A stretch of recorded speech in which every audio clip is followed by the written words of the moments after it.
I was still in college when this happened. I went to a big party school in upstate New York.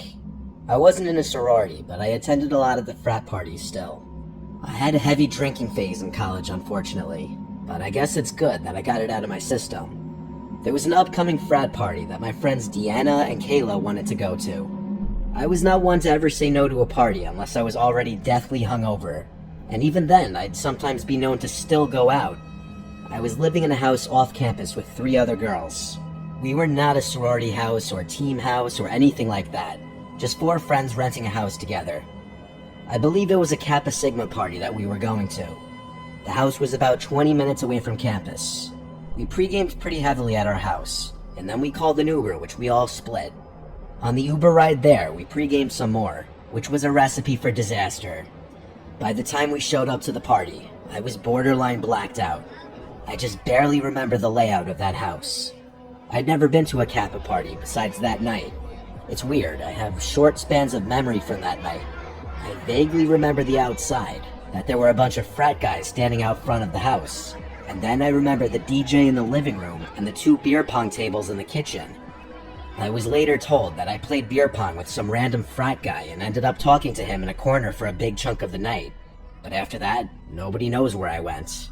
I couldn't even tell you the last thing I remember before waking up sleeping on the grass on the side of the road in a daze. My head was throbbing. I had to still be somewhat intoxicated. It was pitch black outside. I was laying by a bunch of trees, like a wooded area. Apart from the university, there wasn't much up there besides woods and the occasional little town. There were a couple light posts further down the road, so I wasn't just laying in complete darkness. I patted down my pockets looking for my phone, and I had a meltdown when I realized my pockets were empty. I was also missing my crossbody bag. I had absolutely nothing on me. I started to freak out. I couldn't even call for help, let alone check the time or where I was. I looked around the immediate area by where I was sleeping. Nothing. My white shirt was stained with dirt, but that was the least of my worries. I started walking down the road, closer to the light posts. I was starting to realize there were no buildings in sight. I was on some completely random back road. I leaned on the light pole for a few minutes, wondering what to do. I decided I'd wait for someone to pass by and ask for help. It took a long time though, at least 15 minutes, before I noticed headlights down the road. I stepped out onto the road, waving my arms and jumping, trying to ensure I got their attention. The car slowed to a stop on the side of the road. I approached the car, and the guy inside rolled down the window. Once he asked me if I was alright, I told him I was stranded without a phone and needed a ride home. He told me to get in, and I did, making sure to let him know how much I appreciated it. He of course asked me about my predicament, how I found myself stranded on the side of the road. I told him I was at a party, and the next thing I remembered was waking up on the side of the road. In hindsight, I should not have said any of that. I should have been as vague as possible, not let this guy know that I got completely trashed and was vulnerable. He asked why I didn't call for help, and I told him I lost my cell phone too. The guy looked at me like I was a moron. I looked back at him for a second, and this was the first time I really analyzed his features. He was like 35. He wasn't the best looking guy. He had a thin goatee and a big nose. I gave him my address to put into his house. As he drove, he put the address in, and then I heard him say under his breath, "Okay, here we go." I asked how far away we were, and he said about 20 minutes. That sounded about right, since the frat house was about 20 minutes from our house. I thought things would go smoothly. I'd get dropped off at the house where Kayla and Deanna would be waiting for me with my belongings. But nothing can ever go that smoothly. The man spoke in a gentle voice basically the entire time. He was asking basic questions at first. His soft voice was almost, in a weird way, off-putting. Like, why was he talking in an almost whisper in the car? We drove on and on for what seemed like over 20 minutes on the same road.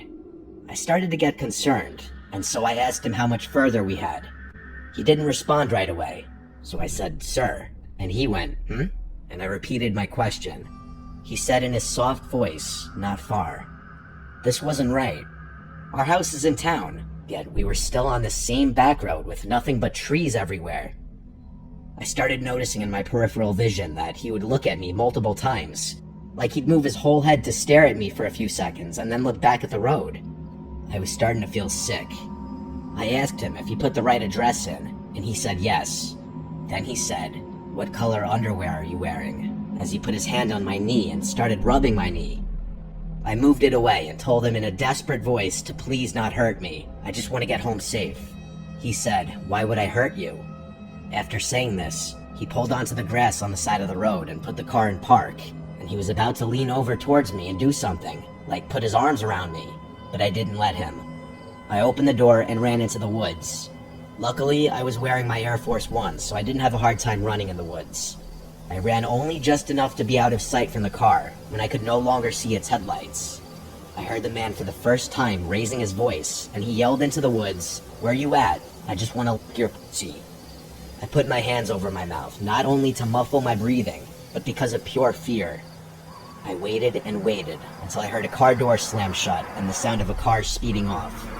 I waited a few more moments before walking back to the road, confirming he was gone. I felt truly helpless. I didn't want to run into that man again, but I also needed someone else to help me. I waited just at the edge of the woods for another car to come, and eventually one did. I saw the headlights approaching from afar, but I waited until I was sure that it was a different car before jumping out and waving my arms and yelling. The car came to a stop. It was another man, this guy a little older. I sat in the back seat this time. I was so shaken up that I hardly spoke, apart from answering whatever questions about my predicament he asked. Thankfully, this man dropped me off at the house. It was like 4 a.m. at this point.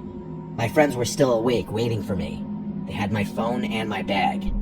They were contemplating calling the police if I didn't come back by morning. No one had any clue who I left with or how I ended up on the side of the road. The boy who I was with claimed he wasn't the one to leave with me. In fact, there's no solid proof that I even left with anyone, but that leaves no explanation how I ended up sleeping on the side of the road. I cut back heavily on the drinking after this night, and I never want to be in a situation again where I have to hitchhike.